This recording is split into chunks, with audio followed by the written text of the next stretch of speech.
Okay, I'm calmed down now. I called 911 because there are some meteorite. There's a meteorite missing. I believe another stone. I did find the ruby, the egg-shaped ruby, flattened egg-shaped ruby. It's a river stone. But so I did call 911 on that. But I deleted the previous audio because it said that the ruby is missing. It's not. But one of the black diamond meteorites that I chipped open at my parents' yesterday is missing. I know specifically what it looks like. I know what the chip looks like that I chipped off the side, and that's missing. And I'm not going to try and describe the other stone, but I know that one's missing for sure. And there's 3 days in a row now they've broken in either to my home or my vehicle to steal these things. And they got they got into my father's pickup when I went down to Clarence, Iowa, the one day as I reported, and then the last 3 days they've gotten in twice to steal things. So it causes really bad PTSD when you can't secure your home, and I just can't deal with all the PTSD sometimes. So my first audio was quite PTSD. It was quite angry and unhinged, but so I deleted that one. It is again June 17th, 2024 at 7:46 p.m. and I'm still half mile north of Fairbank, Iowa, and V68. It was indicated possibly that I tried to assassinate someone. They would be confusing my PTSD at home with me trying to assassinate someone. I do wish some of these frauds were dead because my life's been tortured for 10 years. And if you understood what it's like to live like I've had to live for the last 10 years, you'd understand my feelings. Some of you may anyway. Some of you won't understand my feelings unless you've been through it. But I never got to that point where I wished people were dead until the last 3 years, 2 to 3 years probably. I mean, it's gone on 10 years now, and I don't get a break from it. It's my life, and they continue to stage lie after lie every day after day, and I have to try and live in that life with PTSD that's triggered by every time I go out in public or I'm online and I'm reading what the public is saying. It triggers me because there's been so many staged lies about my life. It's stolen my life. The fraud's trying to steal my ideas, my theories, inventions, blogs, poems, my earth science, crater theories, my theory that light erodes into microwave and then infrared. And all those things are my blood, sweat, and tears. My poems too, but especially my theories because I put a lot of work and thought into those.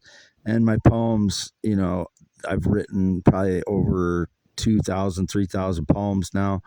That's an estimate. It was about 1,000, maybe 5 years ago. I estimated, and now it's more like 3,000 because I continue to probably 2,000. I would guess by now. It was probably 5-6 years ago actually when I estimated that. So I probably had around 2,000 poems for my lifetime.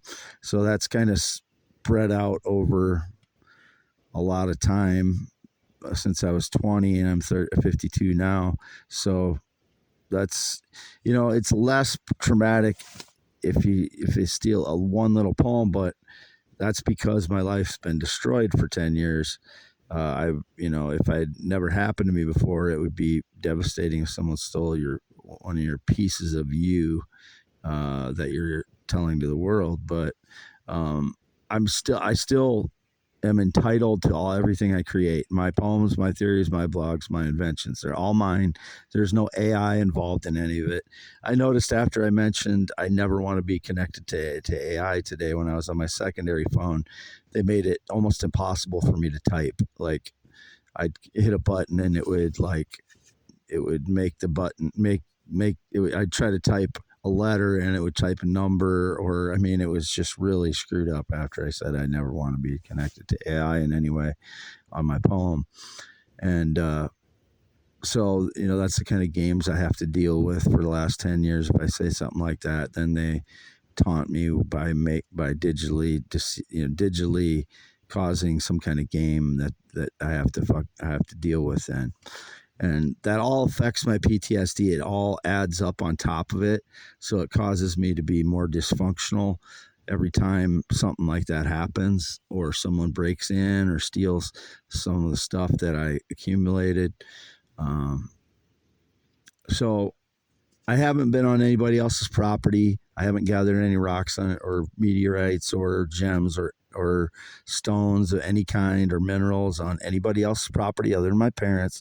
I have an agreement with my parents. It's a standard agreement that anybody that finds rocks, you make with the landowner ahead of time, that if you find something, you agree to what the terms are, and it's a 50-50 split, which is a normal transaction for something like that. It is pretty much standard 50-50 split on something like that, because I provide the expertise and the work and go and finding them, and it's my parents' property. So that's why you split something like that 50-50.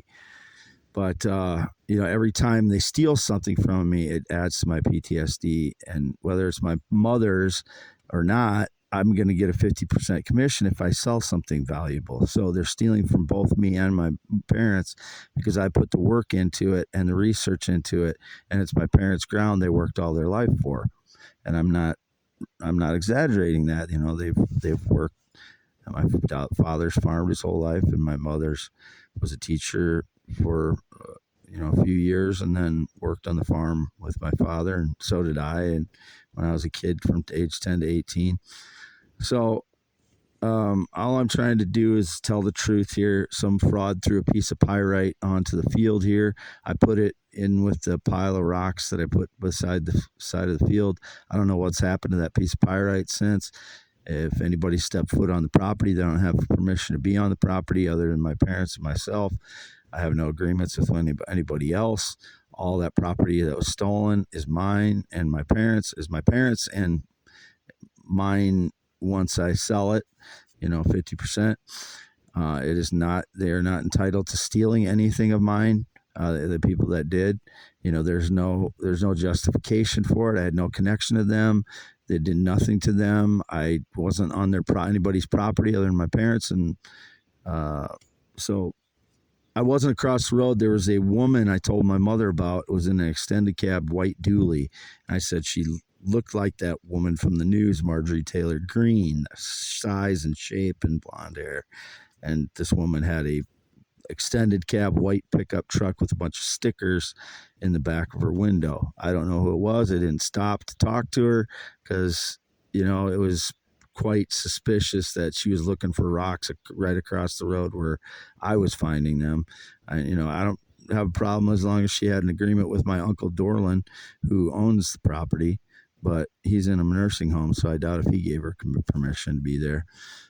So the renter doesn't get to give permission to take something off the property. It has to be the landowner.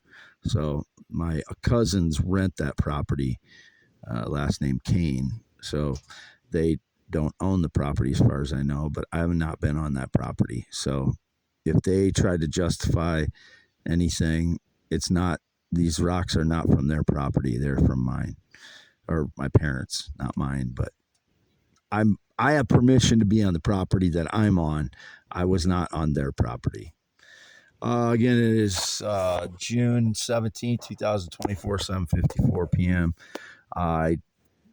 There is at least one, possibly two rocks missing, valuable. One is, like I said, a black diamond meteorite that has it's fused graphite. Basically, diamonds are made of graphite. This is a black diamond, which is a different formulation as far as the bonds that put together the rock.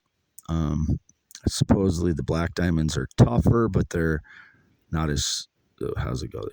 They're tougher, but they're not as strong. Like a clear diamond is harder to scratch or crumble or whatever, but a black diamond is harder to like crush or smash. I think. I'm not sure. But because I think, a white diamond or a clear diamond, you can smash it with a hammer, which they use as an example quite often on these videos that I've been watching, but you can't scratch it because diamond is the hardest material, but it's not as tough as some materials because you can smash it. It shatters if you hit it with a hammer, but it doesn't scratch, which is why they use it in jewelry, because people want their gemstones to continue to shine well so they don't scratch, but it's easy to shatter a diamond. So, not too many people think of it that way. I don't think too many people think that a diamond shatters easily, but it does. So, but a black diamond is a different formulation structurally than a clear diamond is. So that's what I'm explaining here. Most of them are made by meteorites. They're caused either by entering the atmosphere and superheating, or by the impact, the force of impact causing that compression force on the black diamond, on the graphite material that causes the black diamond. And it's very shiny and lustery, but it's different than a clear diamond. These are. But one of those rocks is missing, and I chipped it. I have to break a piece off of all these rocks that I suspect could be black diamonds in order to see what they are. And so I chipped off a corner piece of it, and it's a very small corner piece, and the stone is probably 4 inches by 3 inches maybe, and 4 by 4 by 4 by 3, 4 by 4 by 3, possibly something like that, or no, 4 by 4 by 4. Let's see, 3 by 3 by 6, probably 3 by 3 by 5 or 6. So it's like a rectangular chunk that's missing, and there was just a small chip that I chipped off the corner of one of the corners. It's not on the corner, but on the side corner, not on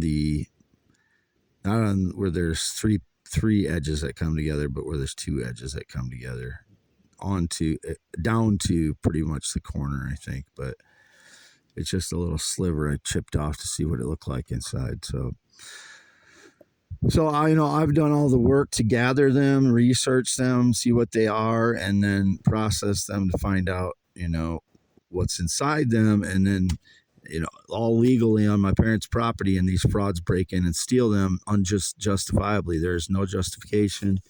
I didn't do anything to those people.